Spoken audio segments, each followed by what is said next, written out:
Sir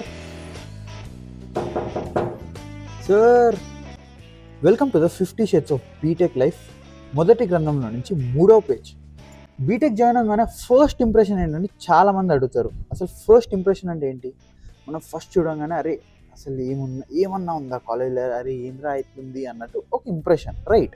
so మనందరం గుర్తుంటే admission కోసం కాలేజ్ చూడడానికి వెళ్ళినప్పుడు మనతో పాటు క్యాంపస్లో ఉన్న సార్స్ అందరూ వచ్చి ఇది మెకానికల్ ల్యాబ్, ఇది కంప్యూటర్ సైన్స్ ల్యాబ్, ఇక్కడే మీరు కోడింగ్ నేర్చుకుంటారు, ఇక్కడే మీరు సైంటిస్ట్ అవుతారని చెప్తారు, right? If you remember, yes.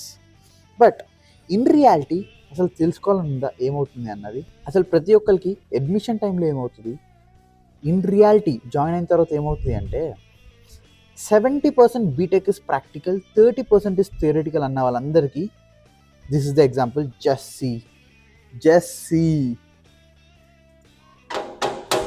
ఇక్కడ చూసారా, machine room, nothing but mechanical room అనుకోండి, ఇది లైక్ మెకానికల్ ల్యాబ్.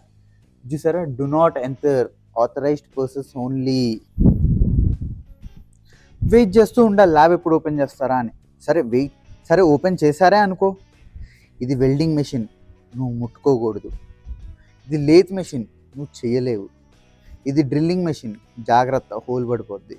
అదిగో ఆ దూరంలో కనిపిస్తుంది చూసా కంప్యూటర్, అది సూపర్ కంప్యూటర్, నువ్వు హ్యాండిల్ చేయలేవు. ఇలా ఉంటుంది. మోస్ట్ ఆఫ్ ద కాలేజెస్లో 30% ప్రాక్టికల్, 70% థియరిటికల్ ఉంటుంది. నన్ను నమ్మండి, literally yes, this is true. మీరు రిలేట్ అవుతే let me know in the comments. మీకు నిజంగానే అవును నేను చెప్పింది కరెక్టే అనిపిస్తే ఫాలో కొట్టుకోండి. ఇంకా ఇలాంటి నిజాలు మనం చాలా మాట్లాడుకుందాం. Have a great day.